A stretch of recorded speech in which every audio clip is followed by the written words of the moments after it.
आपको बताएं सोल्जर बाजार नंबर 1 के करीब घर में सिलेंडर धमाका हुआ। सिलेंडर धमाके से 5 खवातीन समेत 8 अफराद जख्मी हो गए हैं। इलाका मकीनों के मुताबिक धमाका नाश्ता बनाते वक्त पेश हुआ।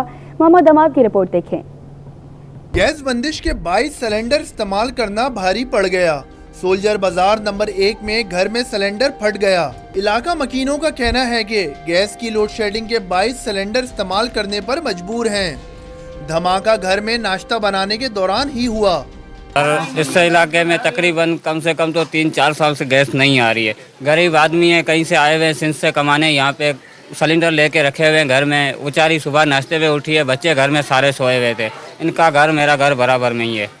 तो अचानक धमाके के साथ बच्चे सारे बाहर गिरे, ताकि दरवाज़ा ही बाहर गिरा। वो पूछा तो गैस की आवाज़ आई, हमारे को गैस के चितले चितले सब नज़र आ रहे थे। ऐसी धमाके की आवाज़ आई, सिलेंडर फटा तो मैं ऐसी वहाँ से घर से भागा। एक बच्चा नाले में गिरा, लोहे का दरवाज़ा वो पड़ा हुआ, इतना मजबूत दरवाज़ा लोहे का, इतना जोर से गिरा, सातों के साथ जख्मी हैं। पुलिस के मुताबिक सालों से गैस मसाइल के 22 रिहायशी सिलेंडर इस्तेमाल करते हैं और माजी में भी इलाके में सिलेंडर धमाका हो चुका है। कैमरामैन सज्जाद रईस के साथ मोहम्मद हम्माद, सिटी 21। हुकूमत सिंध ने गैर फाल स्कूल 31 जुलाई 2024 को खोलने का असूली फैसला कर लिया। अमल दरामद के लिए स्पेशल सेक्रेटरी स्कूल की सरबराही में 7 रुकनी टेक्निकल कमेटी कायम। महकमे स्कूल तालीम ने नोटिफिकेशन भी जारी कर दिया। तफसीलात जानते हैं आजाद नोरियो से। जी आजाद, बताइएगा कराची में कितने स्कूल्स बंद हैं? जी बिल्कुल, हुकूमत सिंध ने कराची समेत सूबे भर के बंद स्कूल को खोलने का उसूली तौर पर फैसला कर लिया। तमाम तरह बंद स्कूल 31 जुलाई 2024 तक खोलने का फैसला किया गया। सिंध सरकार ने इस हवाले से 7 रुकनी टेक्निकल कमेटी भी कायम कर दिए। इस कमेटी का चेयरमैन स्पेशल सेक्रेटरी महकमा स्कूल तालीम आगा शाहनवाज को मुकर्रर कर दिया गया है, जबकि महकमा स्कूल तालीम ने इस कमेटी के कयाम का सेक्रेटरी स्कूल तालीम की मंजूरी के बाद नोटिफिकेशन भी जारी कर दिया है। ये नोटिफिकेशन सेक्शन अफसर स्कूल तालीम जनरल जो है इकबाल जुने जो उनके दस्तखत से जारी किया गया है। कमेटी में chief program manager reform support unit, additional secretary primary member के तौर पर शामिल होंगे, जबकि additional secretary Saanvi, DG M&R और डायरेक्टर HR भी कमेटी में शामिल होंगे। एक कमेटी में निजी मेंबर के तौर पर भी शामिल किया जाएगा। Committee school teachers recruitment policy का जायजा लेगी और इसके अलावा STR पॉलिसी पर अमल दरामद कराएगी। कमेटी काबिल अमल बंद स्कूल खोलने के हवाले से तजवीज़ हासिल करेगी। इसके अलावा कमेटी तमाम मुकामी डिविजनल या जिला सतह के अफसरान के साथ मीटिंग्स करेगी और तलबा और असाजा के तनासब के बुनियाद पर असाजा की तकरीर का मनसूबा भी तैयार किया जाएगा। काबिल अमल बंद शुदा स्कूल खोलने के लिए क्लासेस रूम्स और टीचर्स का भी तनासब का भी चयन किया जाएगा। इसके अलावा तमाम डायरेक्टर और जिला तालीमी अफसरान UC और मुल्क UC असाजा के तैनाती की तजवीज़ पेश करेंगे। इसके अलावा तमाम डायरेक्टर और DO 31 जुलाई 2024 तक स्कूल खुल जाने के बाद के हवाले से जो सूरत जो होगी उस हवाले से महकमा स्कूल तालीम के बाकायदा तौर पर तहरीरी तौर पर आगाह करेंगे कि कितने स्कूल महकमा स्कूल तालीम की बनाई कमेटी की जनब से अमल दरामद करके खोले गए हैं। जी आजाद, ये भी बताइएगा क्या काबिल इस्तेमाल स्कूल खोले जाएंगे या फिर बाकी तमाम स्कूल भी खोले जाएंगे? जी बिल्कुल, इस हवाले से महकमा स्कूल तालीम ने एक STR पॉलिसी बनाई है। उस पॉलिसी के तहत कई ऐसे स्कूल हैं जो वडेरों की जो बैठक बन चुकी है, जिसमें भैंसों के मवेशियों के बाड़े हैं। वहाँ पर अगर तालिब इल्म नहीं है, वहाँ के इलाके के कई ऐसे स्कूल वहाँ पर देहात में जहाँ पर गोट भी नहीं है, नहीं कोई शहर की आबादी है, वहाँ पर भी स्कूल कायम कीजिए वडेरों के उतार के तौर पर। उनको तो नहीं खोला जाएगा क्योंकि खस्ता हाल हो चुके हैं। बाकी जो है स्कूल जो इस्तेमाल के लायक हैं, स्कूल जहाँ पर गोट हैं या बच्चे तालीम हासिल करना चाहते हैं, वहाँ पर सरसरी तौर पर जमीनी हक़ का जायजा लेने के बाद ये कमेटी फैसला करेगी और ये तमाम तरह इख्तियार जो कमेटी का हासिल होंगे, कमेटी मेरिट के बुनियाद पर वहाँ जो स्कूल बंद है उनको खोलेगी। जो खोलने के लायक नहीं होंगे उनको खोलने के हवाले से किसी किस्म का कोई फैसला नहीं किया जाएगा। इस हवाले से बाज़ाब्ता तौर पर तहरीरी रिपोर्ट जो महकमा स्कूल तालीम को अरसाल की जाएगी। उसके बाद जो स्कूल लायक नहीं होंगे उनको मुकम्मल तौर पर बंद करने का भी फैसला किया जाएगा। जी आजाद, ये भी बताइएगा इसके लिए बजट पे मख्तस किया गया कि नहीं? जी बिल्कुल, इन स्कूल के हवाले से बजट ऑलरेडी महकमा स्कूल तालीम का मुख्तस है, लेकिन कई सालों से असाजा की भर्तियाँ नहीं की जा सकी थी और जो स्कूल में इक्विपमेंट जो फर्नीचर की खरीदारी का मामला था वो भी इल्तवा का शिकार था। कई मामला जो है अदालत में जेर समाअत थे, जिसके बाद ये मामला लटका हुआ था। लेकिन सिंध हाई कोर्ट के फैसले, सुप्रीम कोर्ट के फैसले के बाद में असाजा की भर्तियों का अमल भी शुरू हो चुका है। कई असाजा भर्ती किए जा चुके हैं, लेकिन बाकी असाजा भर्ती करने हैं और कई ऐसे स्कूल्स हैं जिनकी जो ऐसे नहीं मंजूर नहीं की गई थी, जिसके बाद वहाँ पर असामियाँ खाली है। अब जो महकमा स्कूल तालीम ने फैसला किया है कि इस हवाले से जो है अमल दरामद को यकीनी बनाया जाएगा और स्कूल खोलने के हवाले से पॉलिसी मुरतब की जाएगी। क्योंकि सिंध हुकूमत जून में नए माली साल का बजट पेश करने जा रही है। इस बजट में भी रकम मुख्तस की जाएगी। इस हवाले से टारगेट दिया गया कि 31 जुलाई 2024 तक के स्कूल को खोलने के हवाले से हिकमत अमली बनाई जाए। इस लिहाज से इन्होंने सिंध हुकूमत ने बजट को मद्देनजर रखते हुए फैसला किया कि स्कूल भी खोले जाए और नई भर्तियों का भी मजीद आगाज किया जाए, जिसमें नॉन टीचिंग स्टाफ भी शामिल है कि स्कूल में खासतौर पर नायब कासद, चौकीदार, माली और दीगर स्टाफ की भी कमी है। इस कमी के पूरा करने के हवाले से भी सिंध हुकूमत नए माली साल में बजट मुख्तस करेगी ताला इस मामले को भी बेहतर किया जाए। लेकिन इस वक्त सिंध हुकूमत ने फैसला किया, टेक्निकल कमेटी फैसला करे कि इन स्कूल को किस तरह खोलना है और किस तरह इस अमल को यकीनी बनाना है। जी यकीनी बनाना। आज़ाद नूरी हमें अपडेट कर रहे थे, बहुत शुक्रिया आपका। महकमा ज़कात और शुर ने 10 सालों में वफाक से मिलने वाले खरब से ज़ायद फंड्स की तफसीलात पेश कर दी। अदालत ने महकमा औकाफ से 9000 एकड़ अराज़ी का मुकम्मल रिकॉर्ड तलब कर लिया। तफसीलात जानते हैं मुमताज़ जमाली से। जी मुमताज़, क्या तफसीलात हैं?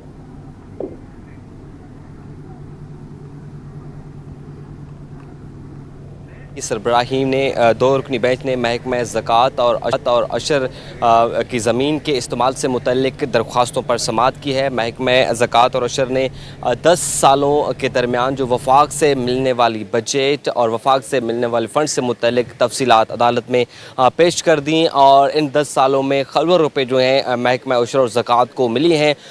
ये रकम कहाँ खर्च हुई, किस चीज़ के लिए इस्तेमाल हुई, उस मुतल्लिक भी रिपोर्ट आज अदालत में पेश की गई है। महकमा जो अशर और ज़कात का ये मौक़िफ़ है कि ये रकम जो है वो दीनी मदारस में भी खर्च की गई है। साथ ही साथ कुछ ऐसे स्कूल हैं जो कि वहाँ पर भी ये रकम खर्च की गई है। लिहाजा अदालत ने महकमा ज़कात और अशर की जो ज़मीन थी 9000 एकड़ उसके इस्तेमाल से मुतल्लिक रिपोर्ट तलब की है। दौरान समाअत जस्टिस सलाहुद्दीन पावर ने इस्तफसार किया कि ये ज़मीन कहाँ पर इस्तेमाल की जा रही है, किन मकासद के लिए इस्तेमाल की जा रही है, तमाम तर तफसीलात जो है वो अदालतों में पेश की जाएँ। साथ ही साथ महकमा औकाफ की जानिब से भी ये मौक़िफ़ अख्तियार किया गया है कि 16 मिलियन का फ़ंड जो है वो उनको मौसूल हुआ है और वो मुख्तलिफ़ डिपार्टमेंट्स और मुख्तलिफ़ महकमों में दी गई है। कहीं पर जो है बीमारी के मद में ये रकम खर्च की गई है, कहीं पर जो यतीम और बेवा औरतें हैं वहाँ पर ये रकम खर्च की गई है, कहीं पर दीनी मदारस में रकम खर्च की गई है। लिहाजा तमाम तर तफसीलात जो अदालत में पेश की गई है। अदालत ने जो ज़मीन है, ज़मीन के इस्तेमाल से मुतल्लिक तमाम रिकॉर्ड आइंदा समाअत पर तलब कर ली। FPCCI के 16 रुकनी वफ़द की गवर्नर हाउस में मुलाकात में सिंध में सरमायाकारों को दरपेश मसाइल पर गुफ्तगू। आइंदा बजट में बिजली की कीमतों में इजाफे की रोकथाम पर भी बातचीत हुई है। सिंध में मुआशी, इक़्तिसादी और तिजारती सरगर्मियाँ बढ़ाने पर भी बातचीत हुई है। तफसीलात जानते हैं खुर्शीद रहमानी से। जी खुर्शीद, मुलाकात का अहवाल बताइएगा।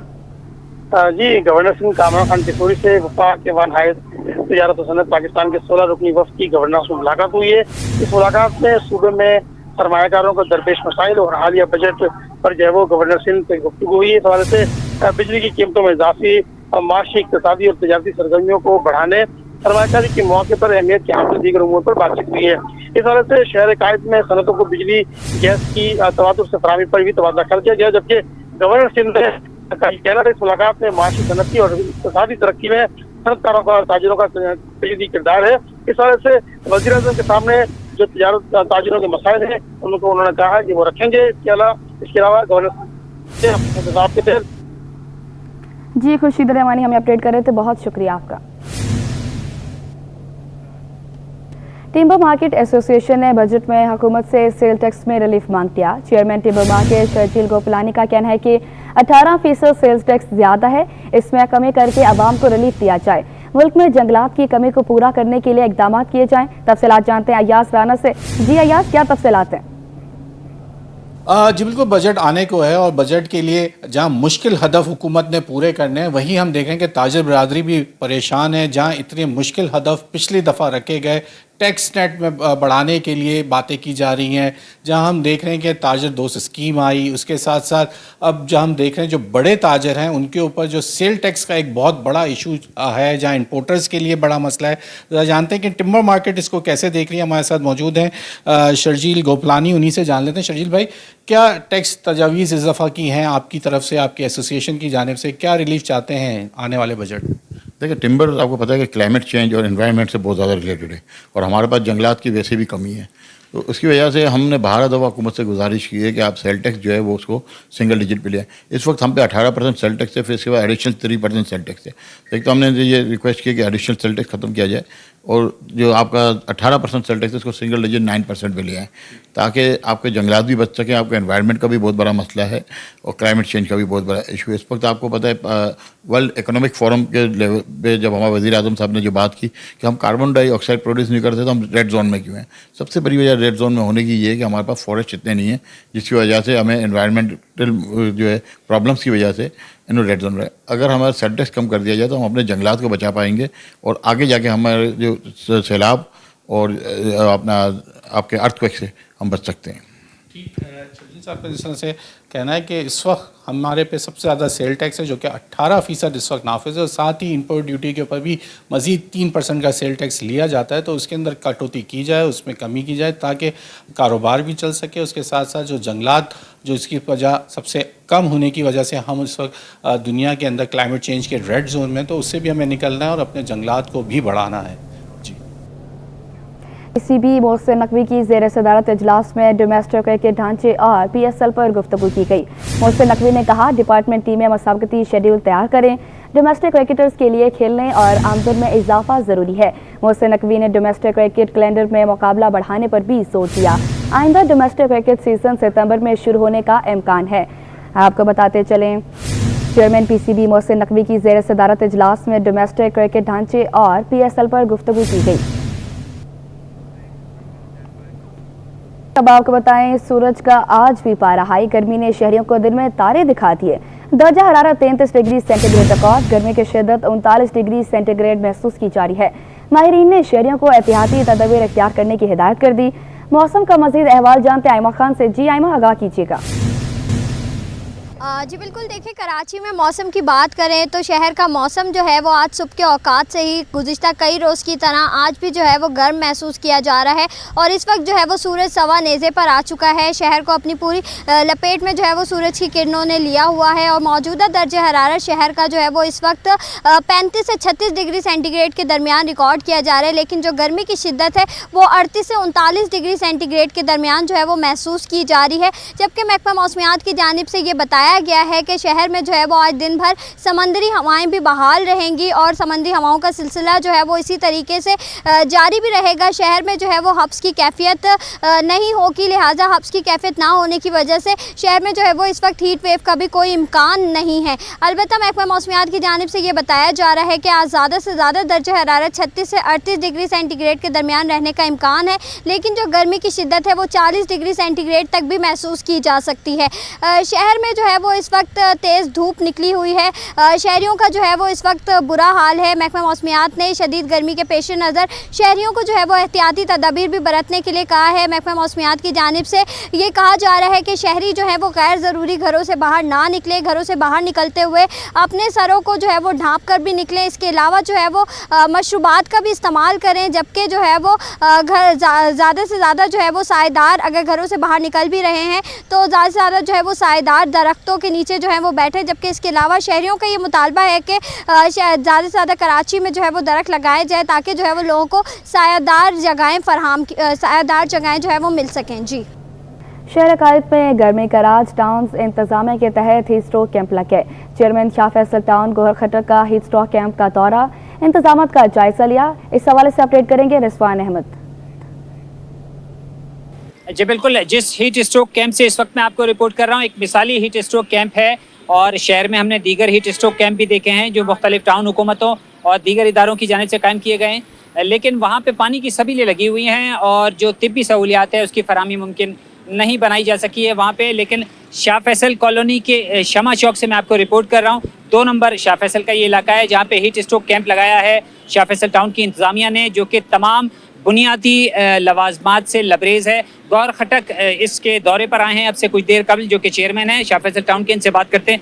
बहुत शुक्रिया। ये बताइएगा गौर खटक साहब कि क्या क्या हो रहा है यहाँ पर इस हीट स्ट्रोक कैंप? बहुत शुक्रिया जी। अच्छा, ये गर्मी का टेम्परेचर देखते हुए और शाह फैसल टाउन और हमारी टीम ने फैसला किया है कि हम आवाम की सहूलियत के लिए कैंप लगाएं और ये हमारा मेन कैंप लगा हुआ है। इस पर हमने जो मेडिकल की टीम है वो भी प्रोवाइड की हुई है।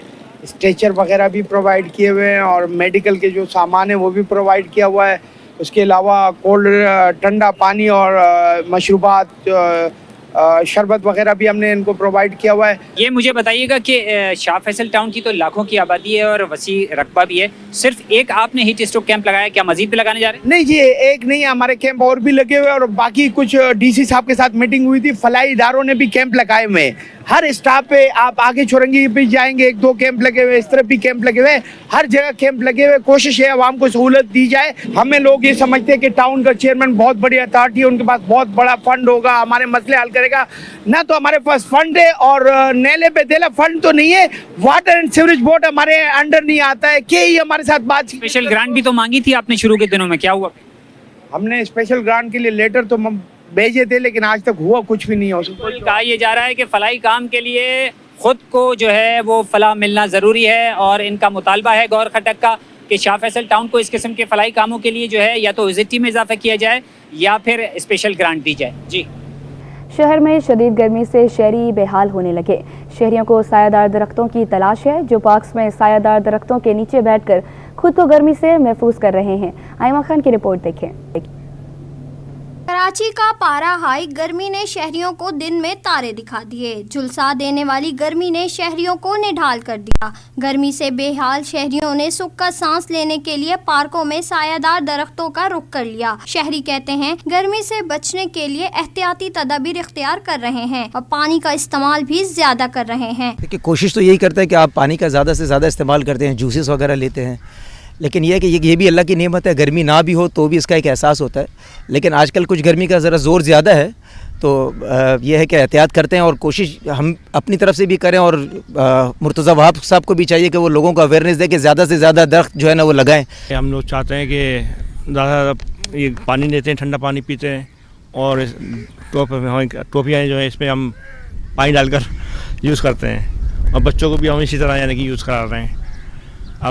अब मैं चाह रहा हूँ कि कम से कम यहाँ पर दरख्त होना चाहिए सब जगह ना, ताकि ज़्यादा से ज़्यादा बंदे इसमें साए में बैठ सकें। चीफ मेट्रोलॉजिस्ट सरदार सरफराज के मुताबिक गर्मी की लहर जून के पहले हफ्ते तक जारी रहेगी। देखिए जी, अभी तो बाकी जगहों में तो मुल्क के शदीद लहर चल रही है गर्मी की। कराची में उस तरह की हीट वेव टाइप चीज तो नहीं है, लेकिन गर्मी यहाँ जाहिर है यहाँ पर ज्यादा नमी होने के बायस महसूस ज्यादा होती है। तो आज भी टेम्परेचर वही 37 या 38 तक जाएगा और जो मई के आखिरी 2 दिन होंगे उसमें बढ़ सकता है ज्यादा, उसमें हो सकता है 40 तक चला जाए और ये शिद्दत बरकरार रहेगी जून के पहले हफ्ते तक। इसी तरह से मुल्क के बेशतर जो जगहों पर चल रही है गर्मी उसकी 3, 4, 5 जून तक इसी तरह से रहेगा। बढ़ती गर्मी के पेश नजर शहरियों ने मेयर कराची से शहर भर समेत पार्क्स में भी ज्यादा से ज्यादा दरख्त लगाने का मुतालबा कर दिया है। कैमरामैन हारिस के साथ आइमा खान, सिटी 21। अब्बासी शहीद अस्पताल का शोबा कार्डियोलॉजी बहाल होने लगा। मेडिकल सुपरिंटेंडेंट अब्बासी शहीद अस्पताल डॉक्टर जावेद इकबाल का कहना है कि 4 साल बाद मरीजों को इको की सहूलियत फराम कर दी गई है। वार्ड में यौमिया 10 से 15 मरीजों के टेस्ट होंगे। तफसीलात जानते हैं फरहान खान से। जी फरहान, अपडेट कीजिएगा। जी बिल्कुल, इस वक्त मैं अब्बासी शहीद अस्पताल से आपको रिपोर्ट कर रहा हूँ। शोबा कार्डियोलॉजी से जो वो एक अच्छी खबर सामने आई है। शोबा कार्डियोलॉजी के अंदर 4 साल बाद इको टेस्ट को जो वो बहाल किया गया है, जहाँ मरीज़ बर वक्त जो वो अपना टेस्ट करवा सकेंगे। इस वक्त MS जावेद इकबाल साहब हमारे हमरा मौजूद भी हैं। सर, मुझे बताइएगा क्यों कितना टाइम, इतना अरसा 4 साल बाद इस टेस्ट को बहाल किया गया है? क्या जो वो मुश्किलात थी और क्या मसले मसाइल थे जो इस टेस्ट को जो वो रुका हुआ था, और आपने जो वो कितने टाइम बाद जो वो चार्ज संभाला है? ये हमारी पूरी टीम तकरीबन 3 महीने पहले आई है। मेयर साहब की हिदायत वो लेकर आए हैं इस टीम को, मुर्तज़ा। तो उसके बाद से अब हम लोगों ने काम करना शुरू किया। डिफरेंट मशीनें हम लोगों ने सही की। इको अभी ये भी 4 साल से ख़राब पड़ी हुई थी, इसको अभी सही किया है हमने और कल से ये शुरू हुआ है ये। अच्छा सर, मुझे बताइएगा कि इस इको टेस्ट की वो क्या कीमत मुख्तस की गई है? बाहर के मुकाबले में प्राइवेट में जो वो इस टेस्ट की क्या होगी और यौमिया क्या कैपेसिटी रखी गई है? कितने पेशेंट्स को जो वो ट्रीट किया जा सकेगा? ये बाहर तो तकरीबन 3 से 5 हज़ार रुपये है और हमने यहाँ फ़ीस 500 रखी है और वो भी पुअर पेशेंट के लिए फ्री हमने किया हुआ है। ये मेयर साहब की हिदायत के मुताबिक वो भी रेनोवेट हुआ है और ट्रॉमा सेंटर भी हमारा रेनोवेट हुआ है। तो ये गायनी अभी 1.5 महीने पहले फंक्शनल हुआ है रेनोवेट होकर और उसमें तकरीबन तमाम माइनर और मेजर ऑपरेशंस हो रहे हैं। अच्छा सर, मुझे लेबॉर्ट्री की सिचुएशन बताइएगा, कितने जो है वो टेस्ट किए जा रहे थे? हमने पहले देखा था काफ़ी कम टेस्ट किए जाते थे, अब जो है वो कुछ टाइम से बेहतरी आनी शुरू हुई है और टेस्ट में जो है वो मज़ीद इजाफा हो गया। कितने जो है वो टेस्ट अब जो है वो यहाँ पे इजीली पेशेंट करा सकता है? पहले यहाँ सिर्फ यूरिन DR, CBC और RBS वगैरह हो रहा था। अब हमारी नई जो टीम आई है उसके बाद से तकरीबन हम 40 पैरामीटर्स कर रहे हैं। जी बिल्कुल, इस वक्त जो है वो अहमद साहब हमारे साथ मौजूद है, जिन्होंने बताया कि उनकी नई टीम ने आके जो है वो दिन रात जो मेहनत एक की है और कम वक्त के अंदर ही 4 साल से जो इको के टेस्ट रुके हुए थे उनको बहाल किया है, इको सिस्टम बहाल किया है। यहाँ पे मरीज़ों के लिए जो वो बाहर के मुकाबले में काफ़ी कम पैसों के अंदर टेस्ट किया जा रहा है। साथ ही साथ दीगर जो डिपार्टमेंट्स हैं शोबे तिब के, उनके अंदर भी जो वो कदर बेहतरी आई है और मज़ीद जो है वो मेयर कराची की हिदायत पर उनको मज़ीद बेहतर करने की कोशिश जारी रहेगी। जी, हुकाम के गफलत के बायस यूटिलिटी स्टोर से आटा गायब, चीनी की किल्लत होगी। सस्ती अशिया की अदम फरामी पर शहरियों ने यूटिलिटी स्टोर्स का रुख करना छोड़ दिया। तफसीलात जानते हैं वसीम इफ्तिखार से। जी वसीम, आगाह कीजिएगा। जी बिल्कुल, शहर कायद में यूटिलिटी स्टोर शहरियों के लिए दर्द सर बन चुके हैं। उसकी बुनियादी वजह यह है कि कभी चीनी की किल्लत जो है वो देखने में आती है, तो कभी आटे की जो है वो अदम दस्तयाबी देखने में आती है। यूटिलिटी स्टोर ज़रा के मुताबिक तकरीबन 1 महीना हो गया है यूटिलिटी स्टोर पर जो है वो आटा जो है फ़राम नहीं किया जा रहा है, जिसकी वजह से जो शहरी हैं, बिलखुसूस जो गरीब तबका है, वो सस्ते आटे से महरूम है। शहरियों का ये कहना है कि वो अपने जो गली मोहल्ले में दुकानें, वहाँ से आटा अगर ख़रीदते हैं तो वो उनको महंगा पड़ता है। इसी तरीके से चीनी भी जो है वो महंगी पड़ती है। लेकिन जब सस्ती चीनी, सस्ते आटे और सस्ती दीगर अशिया ज़रूरत के लिए वो जब यूटिलिटी स्टोर्स का रुख करते हैं तो यहाँ पर उनको मायूसी का सामना करना पड़ता है। इस वजह से हम देख रहे हैं कि यूटिलिटी स्टोर जो है वो वीरान होते जा रहे हैं। शहरियों का मुतालबा है कि फौरी तौर पर जो चीनी और आटा है बिलखुसूस इसकी फराहमी को यकीनी बनाया जाए ताकि उनको महंगाई से रिलीफ मिल सके। जी, अब आपको बताएं, महकमा रेलवे का तजावुज़ात के खिलाफ ऑपरेशन जारी है। लांडी स्टेशन के करीब अवामी खैबर मार्केट की 300 दुकानें सील कर दी गई। डिविजनल सुपरिटेंडेंट नासिर खलीली कहते हैं तजावुज़ात के खिलाफ कार्रवाइयाँ जारी हैं। तफसीलात जानते हैं अक्सा शाहिद से। जी अक्सा, आगाह कीजिएगा।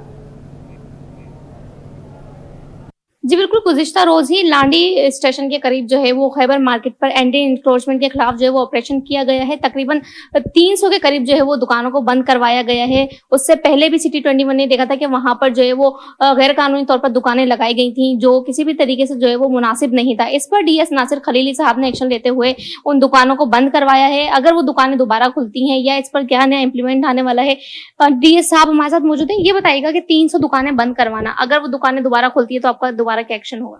देखिए, ये 2004 से 312 दुकानें हैं टोटल, जो 2004 से नाजायज़ तजावुज़ात थे उस पर, और हमने उस पर एक्शन लिए। मुख्तलिफ दौरों में भी कोशिश की गई, लेकिन कुछ अदालतों की वजह से या कुछ प्रेशर्स की वजह से लोग न कर सके। अल्हम्दुलिल्लाह उसको हमने सील कर दी हैं 312 दुकानें। अब रेलवे की एक पॉलिसी है कि जिसको रेमेडियल मैनेजमेंट कहते हैं।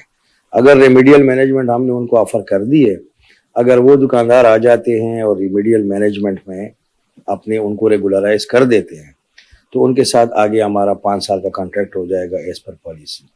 अगर वो नहीं आते और या दोबारा उसमें तजावुज़ात करने की कोशिश करते हैं तो फिर हम इन दुकानों को डिमोलिश करेंगे।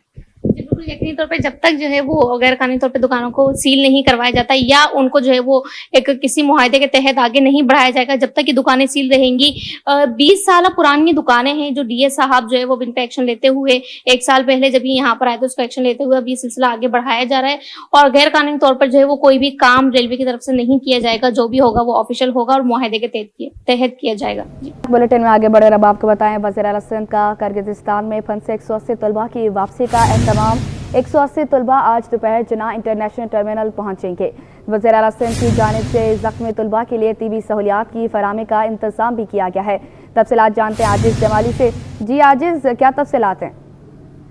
जी हाँ, आज दोपहर 2:30 बजे 180 तलबा जो हैं वो बिश्केक से यहाँ पे कराची पहुँच रहे हैं। वज़ीर आला सिंध अपने सूबाई काबीना के हमरा इन 180 तलबा का कराची एयरपोर्ट पर इस्तकबाल करेंगे। इन तलबा की वापसी के लिए हुकूमत सिंध ने खुसूसी फ़्लाइट का एहतमाम किया था। वज़ीर आला हाउस के मुताबिक इन 180 तलबा में 6 तलबा ज़ख्मी भी हैं, जिनके लिए इन ज़ख्मियों के लिए खुसूसी तिब्बी सहूलियात भी फराहम की गई हैं। आज ये बच्चे दोबारा पहुँच रहे। वज़ीर आला सिंध का कहना है कि ये फ़्लाइट का सिलसिला जारी रहेगा और जितने भी तलबा जो है इस वक्त किर्गिस्तान में फंसे हुए हैं सूबा सिंध के, उन तमाम तलबा को वापस लाया जाएगा। जी वापस लाया जाएगा आजिज जमाली, बहुत शुक्रिया अपडेट करने के लिए। महकमा सिंध स्मॉल इंडस्ट्रीज में गैर कानूनी भर्तियों का रेफरेंस MQM रहनुमा रऊफ सदीकी दीगर मुल्ज़मान एहतसाब अदालत में पेश। लिंक अदालत ने समाअत बगैर किसी कार्रवाई के 29 जून तक मुलतवी कर दी है। आपको बताते चले महकमा सिंध स्मॉल इंडस्ट्रीज में गैर कानूनी भर्तियों का रेफरेंस MQM रहनुमा रऊफ सदीकी दीगर मुल्ज़मान एहतसाब अदालत में पेश हुए हैं। तफसीलात जानते मुमताज़ जमाली से। जी मुमताज़, अपडेट कीजिएगा।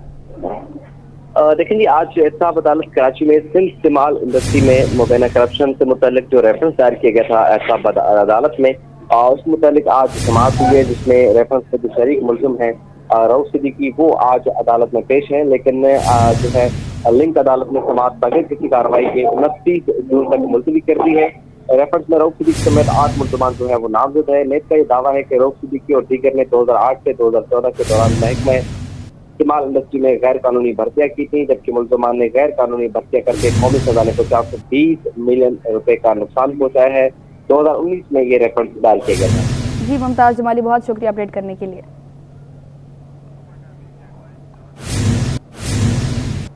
पाकिस्तान स्टॉक एक्सचेंज की हफ्तावार रिपोर्ट जारी। पाकिस्तान स्टॉक एक्सचेंज में रिकॉर्ड पर रिकॉर्ड बनने लगे। जुमे के रोज शेयर्स की खरीदारी पर 100 इंडेक्स पहली बार 76,248 की सतह तक देखा गया है। आपको बताते चलें, पाकिस्तान स्टॉक एक्सचेंज की हफ्तावार रिपोर्ट जारी है। IMF बयान, पाकिस्तान में मुस्बत पेशरफ, पाकिस्तान स्टॉक एक्सचेंज में रिकॉर्ड पर रिकॉर्ड बनने लगे। जुमे को 100 इंडेक्स पहली बार 76,248 की सतह तक देखा गया है। IMF बयान पर सरमायाकार सरगर्म हो गए। एक हफ्ते 100 इंडेक्स में 641 पॉइंट्स का इजाफा भी रिकॉर्ड किया गया है। आपको बताते चले, पाकिस्तान स्टॉक एक्सचेंज में रिकॉर्ड पर रिकॉर्ड बनने लगे हैं। IMF बयान, पाकिस्तान में मुस्बत पेशरफ, पाकिस्तान स्टॉक एक्सचेंज की हफ्तावार रिपोर्ट जारी है। पाकिस्तान स्टॉक एक्सचेंज की हफ्तावार रिपोर्ट जारी है। पाकिस्तान स्टॉक एक्सचेंज में रिकॉर्ड पर रिकॉर्ड बनने लगे। जुमे के रोज शेयर्स की खरीदारी पर 100 इंडेक्स पहली बार 76,248 की सतह तक देखा गया है। आपको बताते चलें, जुमे के रोज शेयर्स की खरीदारी पर 100 इंडेक्स पहली बार 76,248 की सतह तक देखा गया है। तफसीलात जानते हैं अशरफ खान से। जी अशरफ, आगाह कीजिएगा। यहाँ पे देखा जाए IMF के साथ जो स्टाफ लेवल एग्रीमेंट में पेशरफ्त हुई है, उस पर सरमायाकार जो है सरगर्म हुए हैं। और यहाँ पे देखा जाए, जुमे के आखिरी कारोबारी रोज जो है 100 इंडेक्स ने जो है 76,248 की बुलंद तरीन सतह जो है कायम की है। और यहाँ पे देखा जाए, एक हफ्ते के दौरान 100 इंडेक्स में 641 पॉइंट्स का नुमाया इजाफा हुआ है। और एक हफ्ते में 100 इंडेक्स 0.9% इजाफे के बाद 70,983 की सतह पे बंद हुआ है। एक हफ्ते में 83 अरब 35 करोड़ रुपए मालियत के 2 अरब 49 करोड़ शेयर का कारोबार हुआ है। और शेयर की कीमत बढ़ने पर मार्केट कैपिटलाइजेशन में 115 अरब रुपए का इजाफा हो गया। मार्केट में जो बातें हो रही हैं कि वजीर आजम पाकिस्तान जो UAE गए हैं, वहाँ से 10 अरब डॉलर की सरमायाकारी की खबरों पर भी सरमायाकार सरगर्म नजर आए। जी, सरमायाकार सरगर्म रहे। अशरफ खान, आप हमारे साथ ही मौजूद रहिएगा। रुपए के मुकाबले डॉलर और दीगर करेंसी की हफ्तावार रिपोर्ट जारी कर दी गई। एक हफ्ते में इंटरबैंक में रुपए के कदर में इस्तेहकाम रहा। एक हफ्ते में इंटरबैंक में अमरीकी डॉलर 278 रुपए 21 पैसे पर ही बरकरार रहा। जी अशरफ खान, इस हवाले से भी आगाह कीजिएगा। जी, यहाँ पे देखा जाए, दरामदी बिल जो बढ़ा है उस पर रुपए पर जो प्रेशर देखा गया था, लेकिन कारोबारी हफ्ते की जो रिपोर्ट आई हुई, एक हफ्ते में इंटरबैंक में रुपए की कदर में इस्तेहकाम रहा है। एक हफ्ते में इंटरबैंक में अमरीकी डॉलर 278 रुपए 21 पैसे पर ही बरकरार रहा है, जबकि एक हफ्ते में ओपन मार्केट में डॉलर 5 पैसे इजाफे से 279 रुपए 55 पैसे का हो गया। एक हफ्ते में यूरो 1 रुपए 60 पैसे कमी से 300 रुपए 48 पैसे का हो गया। एक हफ्ते में बरतानी पाउंड की बात की जाए तो 65 पैसे महंगा होकर 352 रुपए 96 पैसे पर पहुंच गया। इमारती धर्म भी 8 पैसे कमी से 75 रुपए 91 पैसे और सऊदी रियाल 10 पैसे सस्ता होकर 74 रुपए 11 पैसे पर आ गया। यहाँ पे देखा जाए, एक हफ्ते में स्टेट बैंक के ज़खायर में 2 करोड़ 20 लाख डॉलर का इजाफा हुआ है, जिससे स्टेट बैंक के ज़खायर बढ़कर 9 अरब 15 करोड़ डॉलर से तजावत कर गए, जिससे रुपए का प्रेशर कम हुआ है। जी अशरफ खान, बहुत शुक्रिया अपडेट करने के लिए। FIA इंटरपोल की बड़ी कार्रवाई। 8 साल से मतलूब इश्तिहारी मुल्जिम सऊदी अरब से गिरफ्तार। DG FIA के मुताबिक मुल्जिम को सऊदी अरब से गिरफ्तार करके कराची एयरपोर्ट मुंतकिल कर दिया गया। आपको बताते चलें, FIA इंटरपोल की बड़ी कार्रवाई। 8 साल से मतलूब इश्तिहारी मुल्जिम सऊदी अरब से गिरफ्तार हुआ है। तफसीलात जानते हैं अनुषा जाफरी से। जी अनुषा, क्या तफसीलात हैं? जी बिल्कुल, देखिए, FIA इंटरपोल की बड़ी कार्रवाई सामने आई है। संगीन जुर्म में मतलूब इश्तिहारी मुल्जिम सऊदी अरब से गिरफ्तार कर लिया गया है। मुल्जिम को सऊदी अरब से गिरफ्तार करके कराची मुंतकिल कर दिया गया है। DGFIA के मुताबिक मुलजिम रफीक अहमद पंजाब पुलिस को मसरूफ था। मुलजिम साल 2016 में कत्ल करके बैरून मुल्क फरार हो गया था। DGFIA के मुताबिक मुलजिम के खिलाफ थाना जमाल DG खान में कत्ल की दिफात के तहत मुकदमा दर्ज था। FIA NCB इंटरपोल ने मुलजिम की गिरफ्तारी के लिए रेड नोटिस जारी किया था। मुलजिम को बादशाह पंजाब पुलिस के हवाले कर दिया जाएगा। DGFIA का कहना है कि FIA NCB इंटरपोल पाकिस्तान ने रवा साल के दौरान संगीन जराइम में मतलूब 50 मुलजिमान को मुख्तलिफ ममालिक से गिरफ्तार किया, जबकि रवा साल के दौरान अगवा होने वाले कमसिन बच्ची को भी दुबई से बाजियाब करवाया गया था। DGFIA के मुताबिक गिरफ्तार मुलजिमान कत्ल, इक़दाम कत्ल, डकैती, अगवा और करप्शन की मुकदमात से मसरूफ थे। मुलजिमान की गिरफ्तारी के लिए FIA NCB इंटरपोल ने रेड नोटिस जारी किए थे।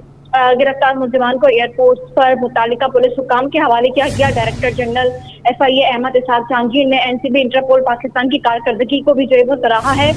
DGFIA ने मजीद बताया है कि NCB इंटरपोल पाकिस्तान जदीद टेक्नोलॉजी से आरास्ता 24 घंटे जो है वो पूरी दुनिया के साथ रास्ते में है। संगीन जराइम में मतलूब इश्तहारी मुलजिमान के लिए दुनिया में कोई भी जगह महफूज नहीं है। अहमद इसाक जहांगीर ने मजीद कहा है कि मुलजिमान को मालूमात के हवाले से इंटरपोल की काविशें भी काबिल सताइश है, जबकि संगीन जराइम में मतलूब अनासर की गिरफ्तारी के लिए कार्रवाइयां मजीद तेज की जाएंगी।